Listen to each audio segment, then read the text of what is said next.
Hello friends, welcome to पास करो test. आज के रीजनिंग के मॉक टेस्ट नंबर 12 में हम पिछले साल यूपी पुलिस में जो कांस्टेबल की भर्ती की परीक्षा हुई थी उसमें से रीजनिंग के क्वेश्चंस सोल्व करेंगे। तो चलिए शुरू करते हैं आज का हमारा वीडियो। तो फ्रेंड्स, ये हमारा पहला क्वेश्चन, निम्नलिखित में से किस शब्द के अक्षर अंग्रेजी वर्णमाला क्रम में हैं? यानी कि जिस सीरियल ऑर्डर में वो इंग्लिश की अल्फ़ाबेट्स आते हैं वही सीरियल ऑर्डर यहाँ पर भी होना चाहिए। तो फर्स्ट ऑप्शन देखते हैं हम, ए के बाद डी सही है, डी के बाद आर ठीक है, फिर आर के बाद ओ। ये वाला ऑप्शन अब यहाँ पर गलत हो गया क्योंकि ओ तो आर से पहले आता है, तो ए इसका आंसर नहीं है। बी को चेक करते हैं, ई के बाद एन, एन के बाद वी, लेकिन फिर ई वी से पहले आता है, बाद में नहीं, तो ये भी हमारा ऑप्शन नहीं हो सकता। अब देखते हैं ये बी, एल के बाद ही आता है ओ के बाद या साथ साथ है, चलो ठीक है। फिर पी जो है वो ओ के बाद ही आता है, तुरंत बाद नहीं लेकिन बाद में ही आता है। पी तो बाद में आता है, तुरंत बाद ही। फिर पी के बाद क्यू आर एस, हाँ ठीक है, ये वाला सही लग रहा है। यहाँ पर सी ओ एल जो है वो ओ के बाद नहीं आता, पहले आता है, तो ये भी नहीं हो सकता। ऑप्शन सी हमारा सही आंसर है। सी में सारे जो लेटर्स, जो अल्फ़ाबेट्स लगे हुए हैं वो इसी तरीके से लगे हुए हैं जिस तरह से वो इंग्लिश में आते हैं कि पहले बी आता है, फिर एल आता है, फिर ओ, फिर पी, फिर एस। तो ये सही ऑप्शन सी है। अब नेक्स्ट क्वेश्चन देखते हैं। यदि P greater than Q is equal to P square plus Q cube और P less than Q is equal to P cube minus Q square, तो 1 greater than 2 in brackets less than 3 is equal to, यानी कि ये कुछ coding language है। Coding इस तरह से कि इसका मतलब ये है, तो यहाँ पर 1 ग्रेटर देन 2 इसका क्या मतलब होगा? ये वाला मतलब होगा इसका। तो हम इसको अगर यहाँ पर लिखना चाहें 1 ग्रेटर देन 2 को हम क्या लिखेंगे? इसको हम लिखेंगे यहाँ पर करके देखते हैं। 1 greater than 2 is equal to हो जाएगा 1 का स्क्वायर प्लस 2 की क्यूब, ये हो गया। और फिर इन ब्रैकेट्स ये, इसको भी ऐसे का ऐसा ही लिख लेते हैं, फिर बाद में जब ये हो जाएगा पूरा तब सोल्व करेंगे। तो अब ये सोल्व करने पर कितना आया? ये आया हमारा 1 का स्क्वायर तो 1 ही होगा, लेकिन 2 की क्यूब कितनी हो जाएगी? 2 दूनी 4 दूनी 8, ठीक है। अब इसको अभी भी इसको ऐसे का ऐसे ही लिखते हैं। फिर ये हो गया 9 लेस देन 3। अब ये वाला जो है, ये वाला यहाँ पर लागू हो जाएगा। 9 लेस देन 3 को हम इस तरीके से, अब ये ऐसा बन गया ना P लेस देन Q, तो 9 लेस देन 3 को हम कैसे लिखेंगे? अब इसको हम लिखेंगे 9 की क्यूब और माइनस 3 है ना, यानी कि 3 का स्क्वायर। अब 9 की क्यूब कितनी होगी? इसको कैलकुलेट करना पड़ेगा। 9 को 9 से 3 बार गुणा करेंगे हम, तो वो कितना बनेगा? 9 गुणा 9 तो होता है 81, और फिर उससे आगे बढ़ेंगे। 81 को 9 से गुणा करेंगे तो 8 निम 72 और 1 निम 9, यानी कि 729। तो इसको यहाँ पर कर लेते हैं अब हम। 9 क्यूब माइनस 3 स्क्वायर, यानी कि ये कितना बना था? 729 बना था। 729 माइनस 3 का स्क्वायर कितना होगा? 9, यानी कि 720। अभी हमने ऑप्शंस चेक नहीं किए थे, लेकिन हमारा आंसर आ गया 720, जो कि है ऑप्शन डी। नेक्स्ट क्वेश्चन, निम्नलिखित अनुक्रम की बारीकी से जांच कीजिए और उसके बाद आने वाले प्रश्न का उत्तर दीजिए। ठीक है जी, पहले हम इसको अच्छे से देख लेते हैं। RK59 B2%, ठीक है, इस तरह का कुछ क्वेश्चन पढ़ लेते हैं। ऐसे कितने अक्षर हैं जिनमें से प्रत्येक के ठीक पहले और ठीक बाद एक चिन्ह आता है? ठीक है, चिन्ह आना चाहिए आगे भी पीछे भी। अब यहाँ पर ये बी है, इसके पहले तो आता है चिन्ह लेकिन बाद में नहीं आता। टू के पहले नहीं आता। फिर है ई, ई के पहले भी चिन्ह है ये वाला स्टार का, और बाद में भी चिन्ह है ये क्वेश्चन मार्क। एक तो हो गया ई। दूसरा आई, आई से पहले डॉलर आता है लेकिन बाद में कोई चिन्ह नहीं है। 7 के बाद है, पहले नहीं है। सी के पहले है, बाद में नहीं है। यहाँ पर भी एक ही चिन्ह है, बस एक ही है ई। ई से पहले ही आता स्टार और बाद में क्वेश्चन मार्क, और तो कोई ऐसा नहीं है जिसके आगे पीछे दोनों तरफ कोई ना कोई चिन्ह बने हों। तो सिर्फ एक है, तो ऑप्शन ए 1 ये हमारा सही आंसर हो जाएगा थर्ड का। नेक्स्ट क्वेश्चन, पर्दे कपड़े से ठीक से उसी तरह संबंधित है जिस तरह से ब्लाइंड संबंधित हैं। किससे? पर्दे कपड़े से बनते हैं, तो ब्लाइंड्स किससे बनते हैं? कवर से, लिफ्टर से, डोरियों से, स्लैट्स से। स्लैट्स होते हैं उसमें जो सफ़ेद सफ़ेद जो रेक्टेंगुलर होते हैं, सफ़ेद या किसी भी कलर के। तो ऑप्शन डी इसका सही आंसर होना चाहिए।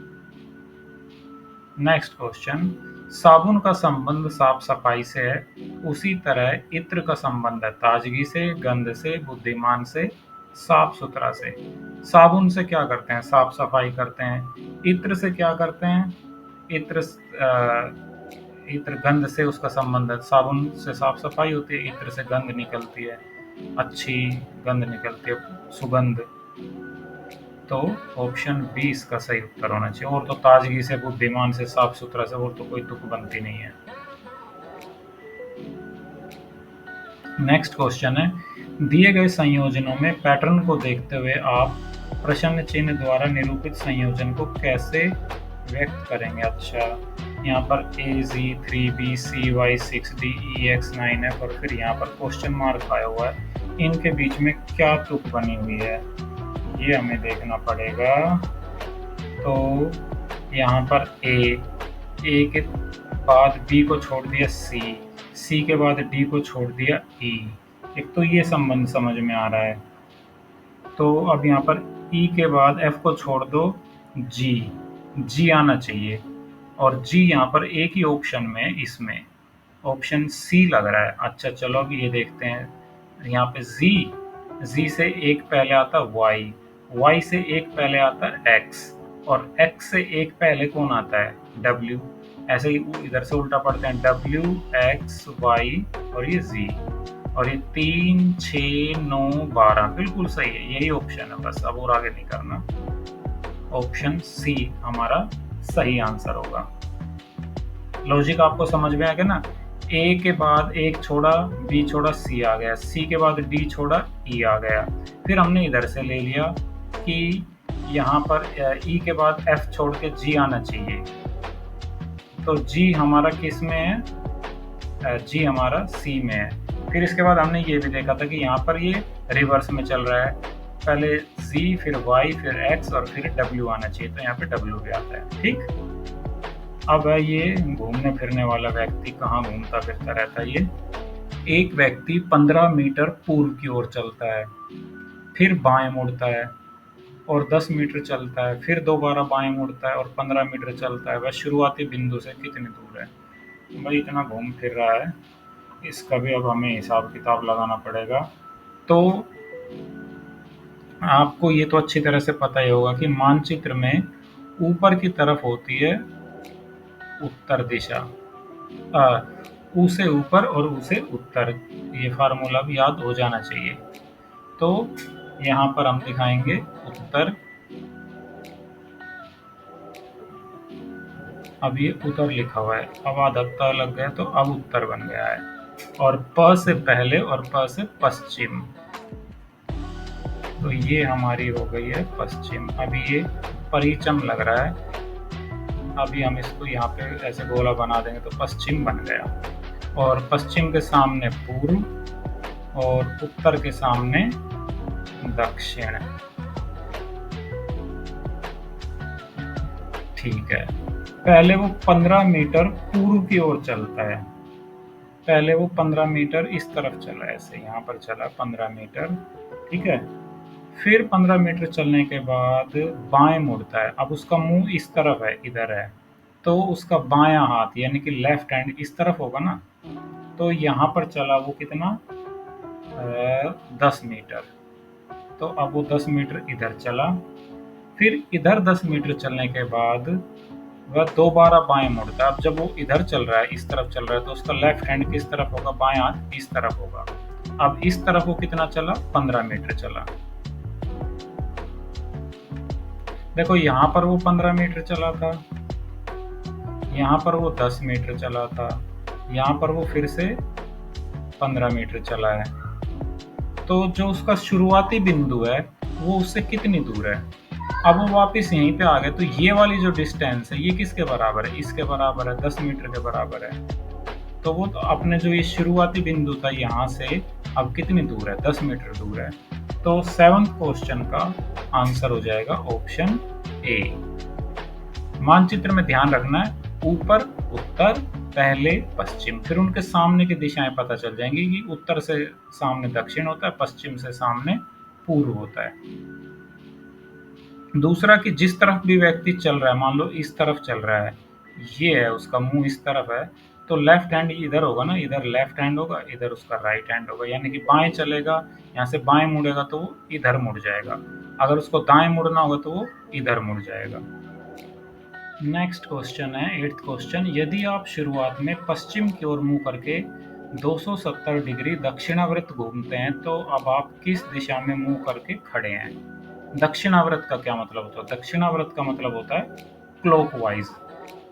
जैसे घड़ी जिस दिशा में घूमती है, ये दक्षिणावर्त का अगर आता है हिंदी में, अगर आपको समझ में नहीं आता तो इसका मतलब है क्लॉकवाइज, क्लॉकवाइज डायरेक्शन में घूमना। तो चलो फिर से वही वाला डायग्राम एक बार फिर से बना लेते हैं। ये हमारी डायरेक्शंस हो गई, ये है हमारा पश्चिम, पपीपम पसीचम हो गया, अब ठीक लिख दिया है, हाँ ठीक है।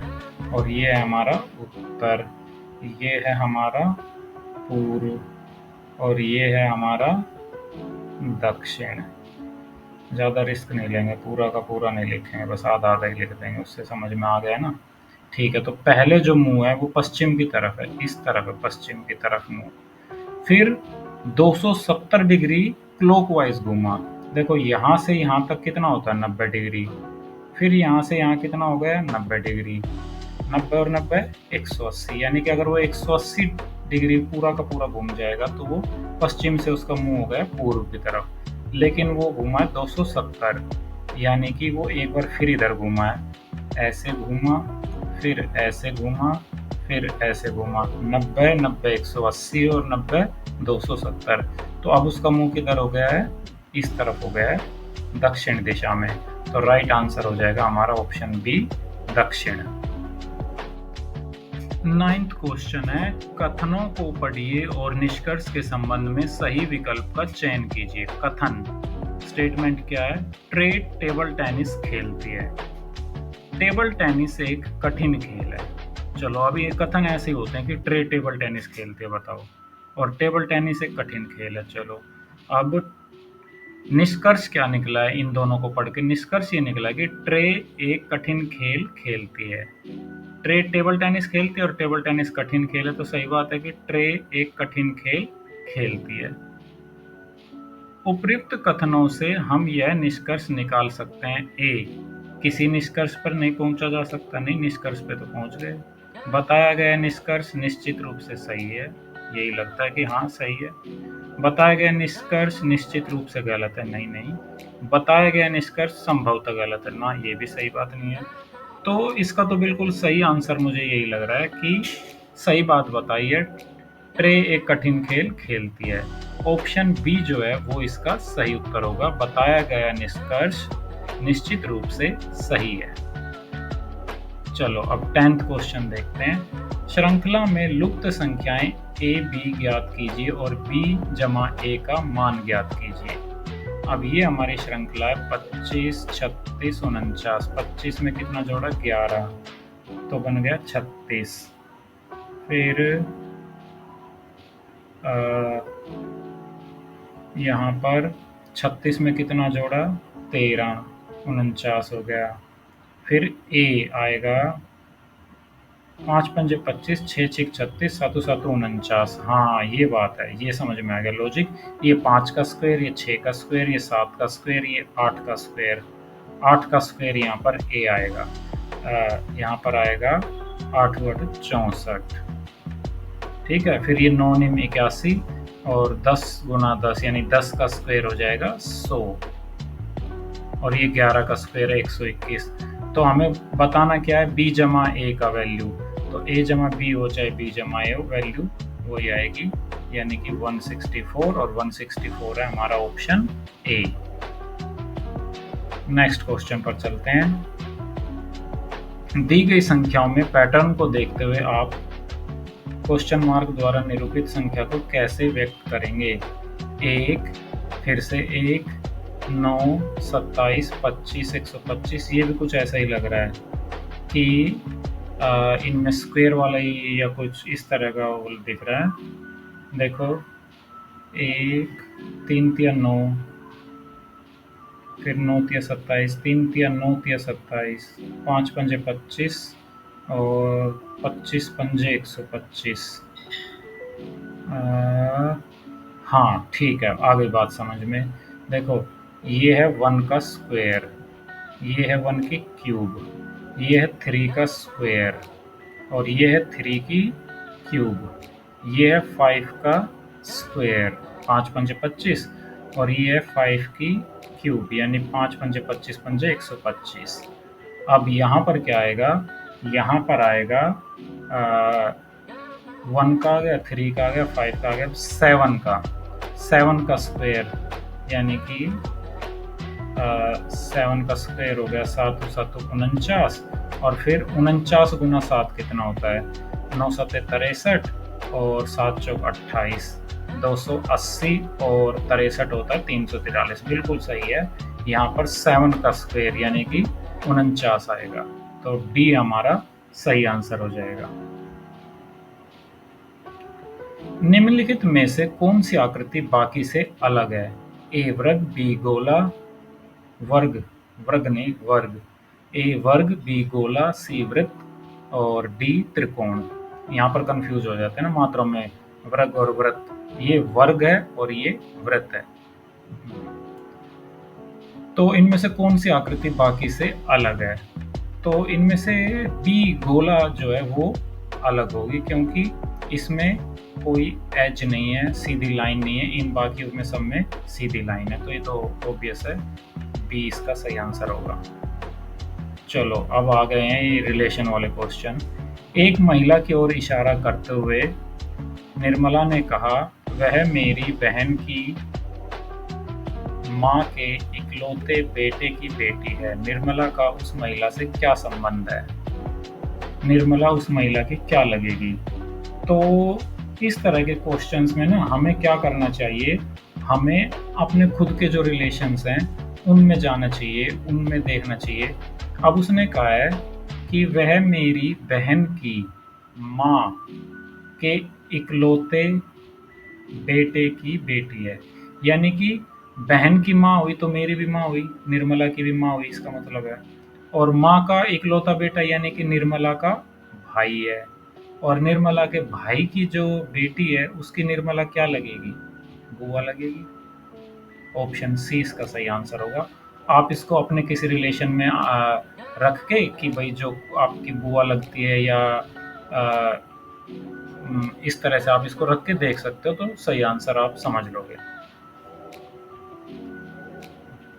नेक्स्ट क्वेश्चन है, दिए गए आरेख का परीक्षण कीजिए और निम्नलिखित प्रश्नों का उत्तर दीजिए।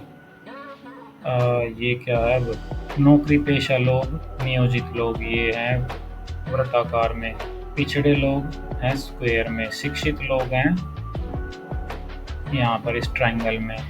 तो अब हमें करना क्या है, क्वेश्चन कहाँ है देखते हैं। तो यहाँ पर जो क्वेश्चन है वो नेक्स्ट पेज पे है, लेकिन बार बार हमें फिगर देखने में परेशानी होगी, तो क्वेश्चन यहीं पर सोल्व कर लेते हैं। क्वेश्चन है कि पिछड़ा समझे जाने वाले कितने लोग, पिछड़े लोगों में से कितने लोग शिक्षित नहीं हैं। तो पिछड़े वाले लोग कौन से हैं जो स्क्वायर के अंदर हैं? स्क्वायर के अंदर हैं ये 11, 3, 5 और 17, ये सारे लोग पिछड़े हैं। अब इनमें से कौन कौन से लोग हैं जो शिक्षित नहीं हैं? शिक्षित वाले कौन से हैं? ये जो त्रिभुज के अंदर हैं। तो ये 11 और 3 ये तो त्रिभुज के अंदर भी आते हैं, यानी कि ये पिछड़े भी हैं और शिक्षित भी हैं। लेकिन ये 17 प्लस 5 ये वाले लोग पिछड़े तो हैं लेकिन ये शिक्षित भी नहीं हैं, यानी कि 17 प्लस 5 कितना होता है? 22। तो अब इसके ऑप्शन में देखते हैं कि 22 ऑप्शन में है। तो ये हमारे ऑप्शन हैं। क्वेश्चन था कि पिछड़े माने जाने वाले कितने व्यक्ति शिक्षित नहीं है। तो ऑप्शन में ये रहा 22 और 22 ये हमने कैलकुलेट किया था, तो ये हमारा सही आंसर हो जाएगा। अब 15th देखते हैं, अगला अक्षर क्या है? P is to Q, T is to P के बाद Q आता तो T के बाद U। ये वाला क्वेश्चन तो थोड़ा इजी सा मिल गया हमें, तो 15th का हो जाएगा ऑप्शन ए। तो इस तरह से ये हमने 15 क्वेश्चन कर लिए। वीडियो को ज़्यादा लंबा नहीं करते हुए आज की अपनी जो मॉक टेस्ट की तैयारी है यहीं तक रखते हैं। तो फ्रेंड्स, ये थी हमारी आज की मॉक टेस्ट की प्रैक्टिस रीजनिंग की। और ये जो क्वेश्चंस थे, जैसे कि मैंने बताया, यूपी पुलिस कांस्टेबल की भर्ती परीक्षा में से लिए गए हैं और सारे बहुत ही अच्छे चैलेंजिंग क्वेश्चंस थे। इनको करके अच्छा लगा और मुझे उम्मीद है कि आने वाले एग्जाम्स में रिपीट होंगे या इनसे मिलते जुलते क्वेश्चंस आएंगे, तो आप उनको आसानी से कर पाओगे और आपको इस वीडियो को देखने का बेनिफिट होगा। Thanks for watching this video and please like, share and subscribe.